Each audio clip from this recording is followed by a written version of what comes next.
Friends, welcome to our channel random buzz. Telugu బుల్లితెరలో ప్రసారమయ్యే biggest reality show Bigg Boss. ఇక ఈ నయా సీజన్ గత వారంతో పోలిస్తే ఈ వారం టాస్కులు గొడవలతో రంజుగానే తాగుతుంది అని చెప్పొచ్చు. ఇక ప్రస్తుతం వీకెండ్ కావడంతో హోస్ట్ నాగార్జున స్టేజ్ మీదకు వచ్చి హౌస్ మేట్స్ అందరితో కాసేపు సరదాగా మాట్లాడారు. ఇక అలా మాట్లాడుతూ విష్ణుప్రియ దగ్గరకు వచ్చి ఆగాడు.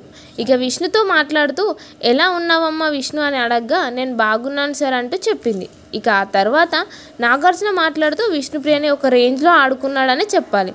ఇందులో భాగంగా నువ్వు మొన్న సాక్స్ టాస్క్లో నువ్వు అవుట్ అని ఎన్నిసార్లు చెప్పినా వినకుండా సంచాలకి ఎదురు తిరిగి మరి గొడవ ఎందుకు పెట్టుకున్నావు అని అడిగాడు. దీంతో విష్ణు నా తప్పేం లేదు సార్, అభయ్ అన్నే ఫస్ట్ నన్ను తోసేశాడు, కానీ ప్రేరణ అవేమి చూడకుండా నన్ను అవుట్ అని అరిచేసింది, నేను తీసుకోలేకపోయాను సార్, అందుకే అలా చేశాను అంటూ చెప్పుకొచ్చింది. ఇక అంతటితో ఆగకుండా అభయ్ నన్ను నెట్టేసినప్పుడు ప్రేరణ కూడా చూసి అలా పుష్ చేయకు అంటూ చెప్పింది సార్, అయినా వినకుండా అభయ్ నన్ను తోసేశాడు అంటూ చెప్పింది. దీంతో నాగార్జున బిగ్ బాస్ మన టీవీలో ఒక వీడియో ప్లే చేసి మరీ చూపిస్తూ సాక్స్ టాస్కులో ఎవరిది తప్పు ఉందో క్లియర్గా చూపించాడు. దీనిపై విష్ణు మాట్లాడుతూ టాస్క్లో గెలవాలనే ఉద్దేశంతోనే నేను అలా చేశాను సార్ అంటూ చెప్పింది.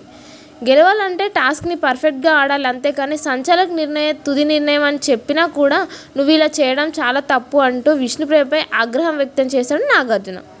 దీంతో విష్ణు ఏం మాట్లాడలేక సైలెంట్గా నిల్చుంది. ఇక ఆ తర్వాత నువ్వు గేమ్ బాగానే ఆడుతున్నావు, కానీ కొన్ని సందర్భాల్లో అవసరం లేకున్నా కొన్ని కుళ్ళు జోక్స్ వేస్తున్నావు, అది నీకు చాలా మైనస్ అవుతుంది అంటూ విష్ణుప్రియని తిడుతూనే బూస్టప్ ఇచ్చారు నాగార్జున. మరి దీనిపై మీరేమంటారో కామెంట్ రూపంలో మాకు తెలియజేయండి. ఇలాంటి మరిన్ని latest interesting crazy Bigg Boss live updates కోసం మన ఛానల్ని ఇప్పుడే సబ్స్క్రైబ్ చేసుకోండి. Thank you for watching.